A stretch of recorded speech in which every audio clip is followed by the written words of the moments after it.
A ver, cuando pensamos en la Revolución Mexicana, no hablamos de una sola batalla, para nada. Fue una década entera de conflictos que, literal, desarmaron a un país para volverlo a armar desde cero. Es una historia, súper compleja, muy violenta, pero de verdad clave para entender el México que tenemos hoy. Así que, bueno, vamos a entrarle. Imagínense esto, llegamos a 1910 y por fuera México parece estar en paz, pero solo por fuera. Por debajo la cosa estaba que ardía, las tensiones se acumulaban y acumulaban. La verdad es que, como bien dice aquí, el país era un auténtico polvorín. Solo faltaba una cosa, la chispa que lo hiciera explotar. Y bueno, esa paz tenía nombre y apellido, el Porfiriato. Estamos hablando de más de 30 años con un solo hombre al mando, Porfirio Díaz. Visto desde lejos, parecía una época de mucha estabilidad, ¿no? Pero la pregunta del millón era, ¿cuál era el costo real de todo eso? Miren, aquí se ve perfecto. Es la gran contradicción de esa era. Por un lado, claro que sí, veíamos progreso. Llegaron los trenes, la inversión extranjera, se modernizaron muchas cosas, pero, ¿y el otro lado de la moneda? El precio fue altísimo. Una desigualdad que no te la crees. Le quitaban las tierras a los campesinos. Y si alguien se quejaba, represión política. O sea, ese famoso crecimiento económico, pues nomás no era para todos. Y claro, con tanto descontento guardado, pues era obvio que en algún momento iba a reventar. Hacía falta una válvula de escape, y esa llegó con un llamado muy claro a la democracia. Y el grito de guerra fue este.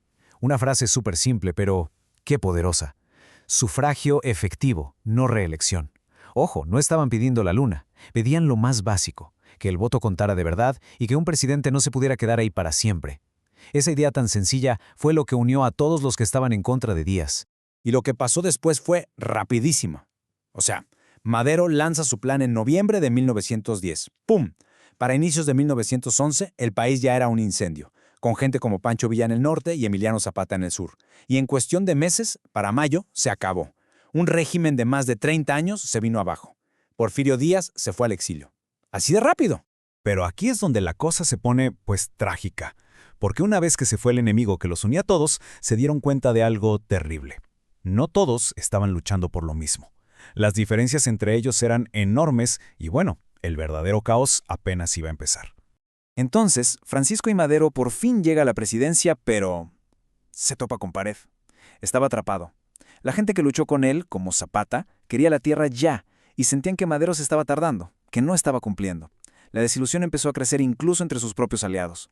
Y justo cuando Madero estaba haciendo malabares para contentar a todos, la puñalada llegó por la espalda. De su propio ejército, nada menos. Un general de la vieja guardia, Victoriano Huerta, vio la oportunidad y ¡zas!, da un golpe de estado. A esto se le conoce como la Decena Trágica, un episodio verdaderamente oscuro. El resultado de todo esto, una catástrofe total. Madero es asesinado. El país, que apenas unos meses antes celebraba el fin de la dictadura, ahora se hundía en una guerra todavía peor, más sangrienta, contra un nuevo dictador, Victoriano Huerta. Pero la revolución no se rindió. Al contrario, se reagrupó. Personajes que antes no se podían ni ver, ahora formaron una nueva alianza para tumbar a Huerta. Teníamos a Carranza con sus constitucionalistas, a Villa con la División del Norte, a Zapata en el sur y al genio militar que era Álvaro Obregón. Juntos eran una fuerza imparable. Pero la duda quedaba en el aire. ¿Y qué iba a pasar cuando ganaran? Bueno, después de derrotar a Huerta, se volvieron a pelear entre ellos, imagínense. Al final, el grupo de Carranza fue el que tomó el control, y en medio de todo ese caos, se pusieron a hacer algo que de verdad iba a cambiar el rumbo de México: escribir una nueva constitución. Y ese año clave es 1917. Piénsenlo, en plena guerra con el país hecho pedazos, los que iban ganando se sentaron a crear una de las constituciones más avanzadas de su época.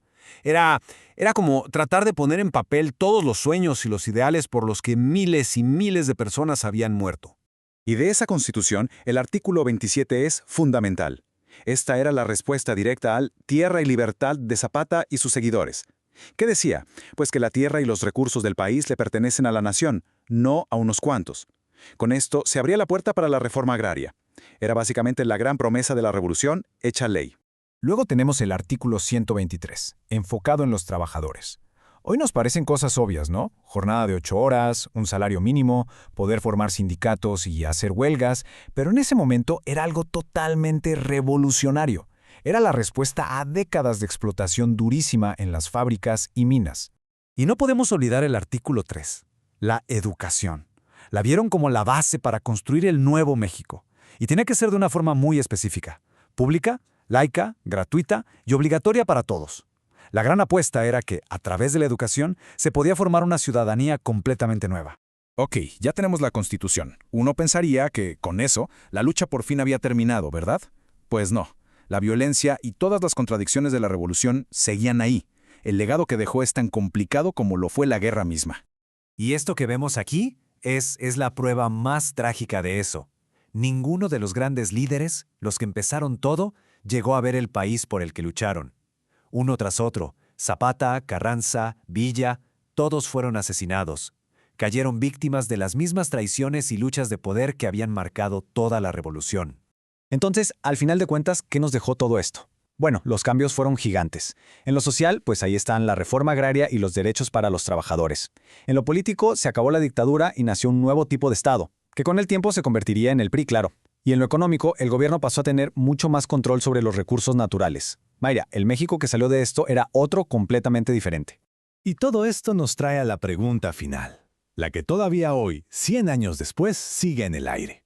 Después de tanta sangre, de una década de guerra, de una constitución que prometía tanto, ¿de verdad se cumplieron esos ideales de justicia, de tierra, de democracia?